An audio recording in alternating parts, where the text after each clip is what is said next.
Military Freefall Emergency Procedures for BOC Operations Instructor Version.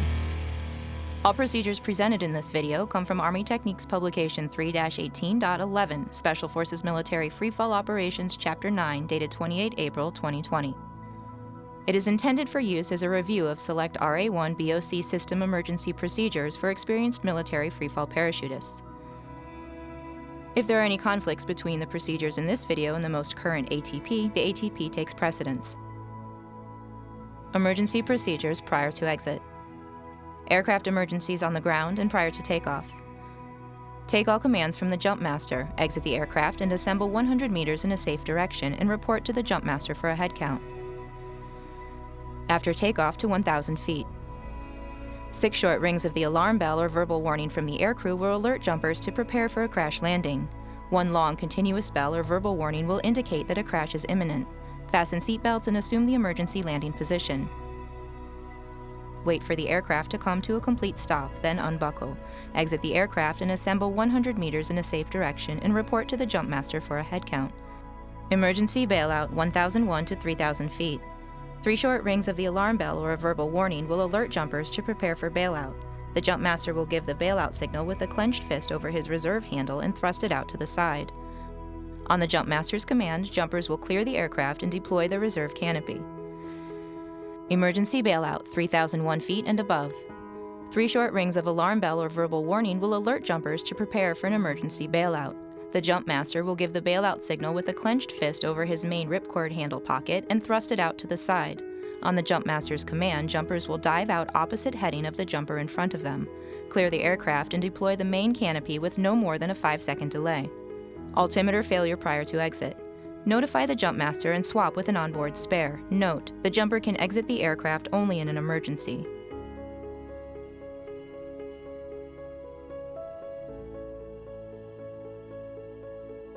Premature activation of pilot chute inside the aircraft.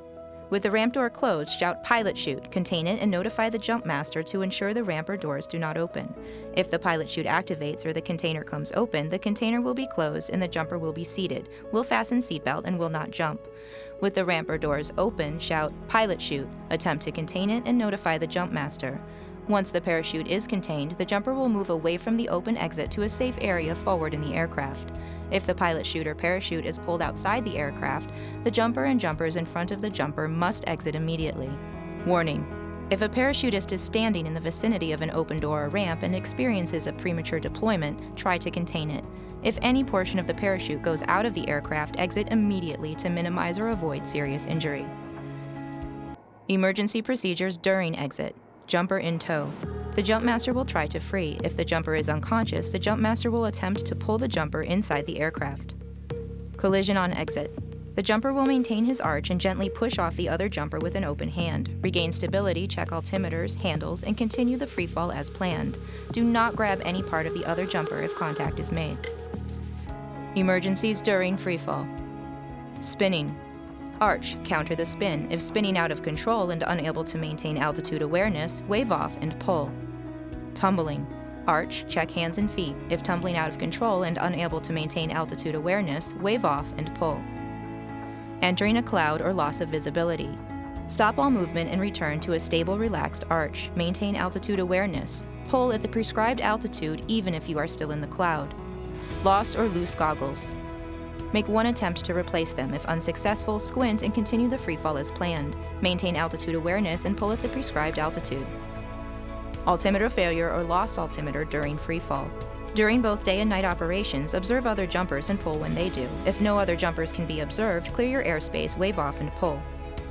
Rucksack shifts. Counter any turns caused by the rucksack shifting in freefall by turning in the opposite direction. Try to maintain control of the ruck. If unable to maintain altitude awareness, wave off and pull. Collision avoidance during freefall. Remember that the lower jumper has the right of way. Never get over the top of another jumper. Premature parachute opening. First, determine which parachute has activated. The main parachute has the 3-ring assembly, deployment bag, and pilot chute. There will be no 3-ring assembly or snowman on reserve risers, no deployment bag, no pilot chute, and no trim tabs on risers. Conduct a controllability check and continue as planned. Pull priorities. Pull. Never sacrifice altitude for stability. Post-exit emergency procedures. Malfunction types are as follows. High-speed malfunction. When the ripcord has been pulled, the deployment bag remains in the container. Low-speed malfunctions. Container assembly opens, but canopy does not fully or properly deploy. Cutaway decision altitude. 2,500 feet for high-speed and low-speed malfunctions. Warning: you must cut away the main parachute before pulling the reserve handle. This section is a class participation activity. At this time, all jumpers please stand and follow along with the demonstrator. Arch. Counter with left hand. Look red, grab red, pull red, throw away. Counter with right hand. Look yellow, grab yellow, pull yellow, throw away. Check over right shoulder to ensure the reserve pilot chute deploys. Please have a seat. Total malfunctions. Only 2 attempts will be made to clear total malfunctions. Note: your first attempt is made during normal pull procedures. Hard pull. If the initial pull is unsuccessful, reset and try again. Jumpers may use right elbow on the side of the container as leverage when pulling the pilot chute from the BOC. If unsuccessful, execute cutaway procedures. Failure to locate or missing pilot chute handle. Maintain arch and use the right hand to trace up the thigh and sweep up to the bottom of the container to attempt to locate the pilot chute handle. If unsuccessful, execute cutaway procedures. Partial malfunctions. Horseshoe or bag lock. Execute cutaway procedures immediately. No attempt will be made to clear these partial malfunctions. Pilot chute entangled with right arm. Attempt to untangle it by using a swimming motion to remove the bridle from the arm. If unsuccessful, perform cutaway procedures. Pilot chute hesitation and pilot chute in tow. After pull, check over the right shoulder. Look over the right shoulder a second time to disrupt the partial vacuum to clear the burble. If the main parachute does not deploy, perform cutaway procedures. Line over. Conduct a canopy controllability check. If the canopy is uncontrollable, initiate cutaway procedures. Note: make only 2 attempts to clear a malfunction. Cutaway procedures must be initiated by 2,500 feet. Post-opening emergency procedures. Note: make only 2 attempts to clear a malfunction. Cutaway procedures must be initiated by 2,500 feet. Streamer and/or snivel. Pull the toggles down to the full brake position and hold for 3 to 4 seconds. Let up slowly to the 50% brake setting. If the malfunction is not clear, make one more attempt to pull the toggles down to the full brake position for 3 to 4 seconds. If the malfunction is still not cleared, perform cutaway procedures. Line twists. Reach up with both hands, thumbs pointed downward, and separate the risers. Use a bicycle motion or kick with both legs in the opposite direction of the twist to untwist the lines. Do not unstow the brakes until the line twists are cleared. Maintain altitude awareness, and if unable to clear twists, or if twists are still above the cascade by 2,500 feet, initiate cutaway procedures. Hung slider. If the slider remains above the cascades, it will deform the canopy, degrade lift, and drive performance to an unacceptable level. Pull both rear risers vigorously to move the slider downward. Unstow the brakes and pull vigorously to bring the slider down completely if the rear risers are not successful. The slider must travel at least halfway down past the suspension line cascades before attempting a canopy controllability check. If unable to clear the slider past the cascades, or if unable to pass a canopy controllability check by 2,500 feet, initiate cutaway procedures. Closed end cells. Pull the toggles down to full brake position, hold for 4 seconds, and let up quickly. Repeat the procedure if end cells do not open. Conduct a canopy controllability check. If the canopy is uncontrollable, cut away. Pilot chute over the nose.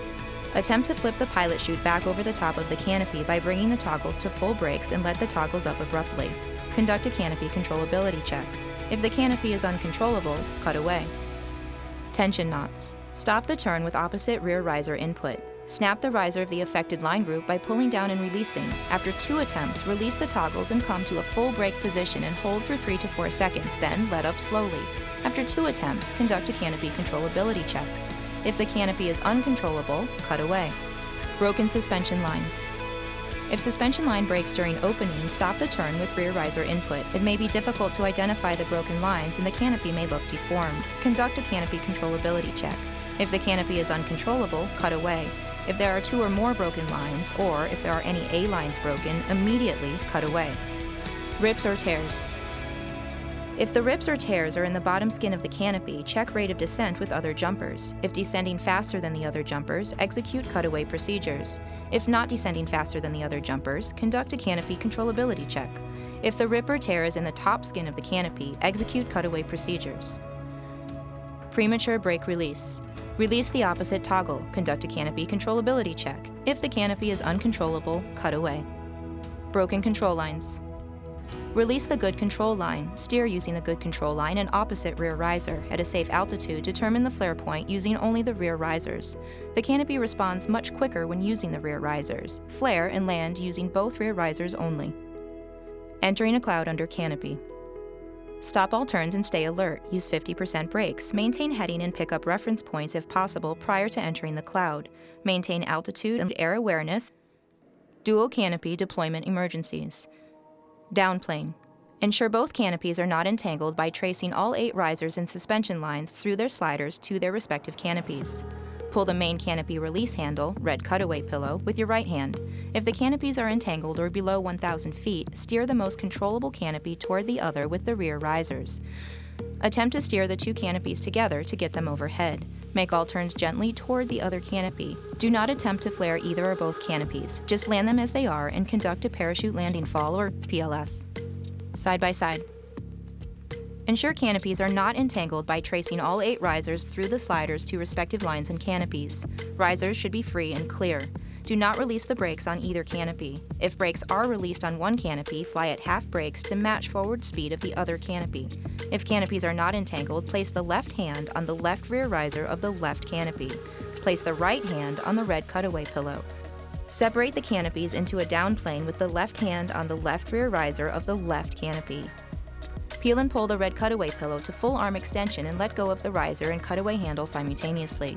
If the canopies are entangled, or if unsure whether they are entangled, or below 1,000 feet, steer the best looking canopy with the rear risers.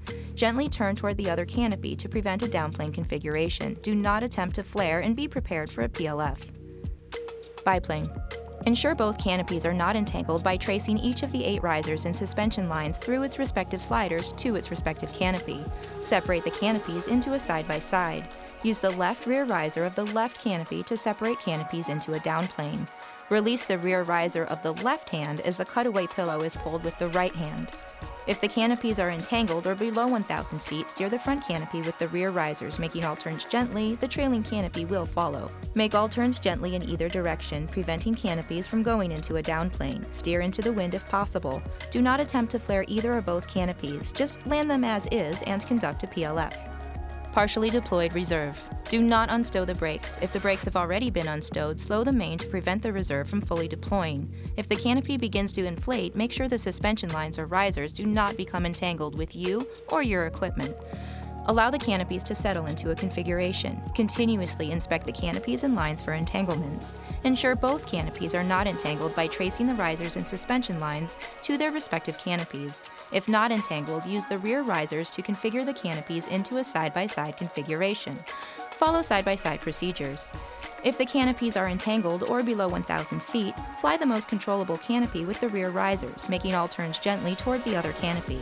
If the reserve is still in the deployment bag, carefully gather and coil the suspension lines in one hand while lifting the bagged canopy to secure the reserve from inflating. Attempt to prevent the locking stows from popping open and allowing the reserve canopy to slide out of the deployment bag. Continue until the bagged canopy is in hand. Maintain a firm grip on the bagged canopy. Steer the main canopy by leaning in the harness or reaching up with one hand to make rear riser turns. At 15 feet, drop the bagged canopy to the ground and flare the canopy with the rear risers while simultaneously conducting a PLF.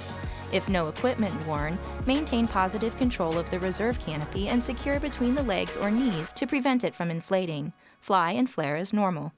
Canopy entanglements. Entanglement with another jumper. Always attempt to steer clear of other jumpers. The lower jumper has the right of way. If a collision with another jumper is imminent, steer to avoid body-to-body contact and assume the modified spread eagle position. Protect the emergency handles with the left arm and attempt to bounce off the other jumper's canopy and/or suspension lines. If entanglement occurs, stay calm and do not grab the cutaway pillows. Check the altitude and look for the other jumper. Assess the situation before acting in any way. Communication between jumpers and altitude awareness are critical to successful disentanglement. Communicate positive commands only, such as, "Hold on to me," or 4,000 feet, are you okay? Only use the word cutaway when the other jumper should cut away. If covered in fabric, assume that you are the higher jumper and probably have a good canopy above that is supporting both jumpers. If you intend to cut away, use the words, "I'm executing emergency procedures." Entanglements above 2,000 feet. If the higher jumper has a good canopy, attempt to clear the entanglement while protecting the emergency handles or pillows. If possible, the jumper should follow their suspension lines out of the entanglement. If the entanglement can be cleared, the lower canopy should reinflate within 150 to 200 feet. Both jumpers should complete a canopy controllability check and inspect their parachutes and harnesses thoroughly for damage, then decide whether it is safe to continue to fly and land. If the canopy cannot be cleared, the engulfed jumper fails to respond, appears to be going unconscious, or the altitude is approaching 2,000 feet, the lower jumper should communicate his intention to cut away by saying 2,000 feet, followed by, "I'm executing emergency procedures." The jumper should then initiate cutaway procedures by 2,000 feet after disconnecting his reserve static line, or RSL. The higher jumper should clear the canopy from his face and controls so that he can see and steer the canopy. He should continue to clear the canopy if possible, keeping his cutaway pillows protected. If the canopy cannot be cleared safely, the jumper should fly slowly with brakes to diminish the drag of the other canopies and the potential for interference in flight and control. Entanglements between 2,000 and 1,000 feet. Jumpers should communicate altitudes and positive commands, such as 1,500 feet, hold on to me, or 1,000 feet, I've got you. The lower jumper has two options. He can perform cutaway procedures after disconnecting his RSL, or he can land with the higher jumper. If the lower jumper decides to land with the higher jumper, the lower jumper should jettison his combat equipment if worn. The higher jumper should maintain control of the lower parachutist and fly the final approach at half brakes if possible. The higher jumper lands at full brakes, both jumpers should execute a PLF. Entanglements below 1,000 feet. The higher jumper should make every effort to maintain the lower jumper's canopy. The higher jumper should maintain control of the lower jumper and fly the final approach at half brakes if possible. The lower jumper should jettison his combat equipment if worn. Both jumpers should be prepared to execute a PLF. If neither jumper has a good canopy, attempt to establish communications, such as altitudes and positive commands. If both canopies are uncontrollable and/or collapsed, it may be difficult to establish which jumper is higher or lower, and it may be alternating repeatedly. If a jumper is entangled in lines, that jumper should attempt to free himself and cut away first. The lower jumper should cut away after the higher jumper. The higher jumper could be fatally engulfed in the lower jumper's lines and canopy if the lower jumper cuts away first. If impact with the ground is imminent, both jumpers should deploy their reserve to increase the amount of fabric exposed and the extra drag created. If both reserve canopies deploy, both jumpers perform cutaway to clear from entanglement and prevent a downplane. Hazardous landing procedures. Tree or cactus landings. Attempt to steer away. If unable, jettison combat equipment if already lowered. If not, leave it attached for added protection. Keep your goggles over your eyes and oxygen mask on if worn. Turn the canopy into the wind and attempt a vertical descent between the trees if growth is sparse. If in dense trees, attempt to cap your canopy on top of the trees or catch the canopy on the thickest branches. Protect your face with your forearms. Keep your feet and knees together and be prepared to execute a PLF. If you are suspended and cannot climb down, wait for assistance. Water landings. Attempt to steer away. If unable to avoid water, attempt to land as close to shore as possible. Jettison your combat equipment and oxygen mask if worn. Unhook your RSL, unfasten your chest strap and waistband. Land into the wind and flare as normal. Be prepared to do a PLF in case the water is shallow. After you have entered the water, release your leg straps, arch out of the harness, and swim free of the harness and suspension lines. If you are being dragged, pull the red cutaway pillow. If you are trapped under the canopy, follow a seam to the edge. If you need to breathe, form a triangle with your hands, push up on the fabric enough to create an air pocket. Wire landings. Attempt to steer away. If unable to avoid wires, disconnect your RSL, jettison your combat equipment, and turn off your oxygen if worn. Attempt to parallel the wires in a braked position to obtain a vertical descent through the wires. Be prepared to do a PLF in case you pass through the wires. If contact with the ground is made, cut away the main canopy and move away. If suspended, remain motionless until the power is cut off. Do not let anyone touch you and do not cut away. Note: if time and altitude permits, throw away the main ripcord, jettison the ruck, turn off the oxygen, and disconnect the O2 mask. Obstacles in the landing area. Look away, steer away. If unable to avoid the obstacle, jumpers attempt to contact with both feet and perform a PLF. High wind landings, 11 through 18 knots. Disconnect the RSL at 1,500 feet. Upon touchdown, release one toggle, pivot in the direction of the pulled toggle, and pull the other toggle hand over hand until the canopy collapses. Keep pulling until you contain the tail of the canopy. Note: if the jumper encounters extreme high winds under canopy before landing, the jumper should disconnect the RSL to keep the reserve from deploying when cutting away the main parachute if being dragged. Warning: use caution when disconnecting RSL below 1,500 feet. When disconnecting the RSL, serious injury or death may result if the yellow RSL connected to the snap shackle is pulled instead of the red static line release lanyard. Dust devils. Stay alert for signs of swirling or erratic wind conditions. Avoid turbulent air at all costs. If flying through a dust devil, go to full flight to build speed. If the canopy begins to collapse, quickly conduct a 12 to 24-inch cobra strike on the toggles to prevent the collapse. Depending on altitude, attempt this again until the canopy reinflates or landing is imminent. Be prepared to execute a PLF if close to the ground. If overtaken by a dust devil on the ground, gather up as much canopy as possible and lay down on it. After landing, if control of the canopy is lost, ensure the RSL is disconnected and pull the red cutaway pillow. Recovery from a drag. Release one toggle completely, pull the other toggle and steering line in hand over hand until the canopy collapses or canopy fabric is in hand. If unable to stand or collapse the canopy because of injury or other issues, disconnect the RSL, if not already disconnected, and pull the red cutaway pillow. This has been a brief review of select RA-1 BOC parachute system emergency procedures for experienced military freefall parachutists. If there are any conflicts between the procedures presented in this video and the most current version of the ATP takes precedence. If you have any questions about the procedures presented in this video, please consult your unit jump master or air operations specialist. This has been an F3EA production for the 68th Rescue Squadron, Guardian Angel Formal Training Unit, Davis-Monthan Air Force Base, Arizona, 2020.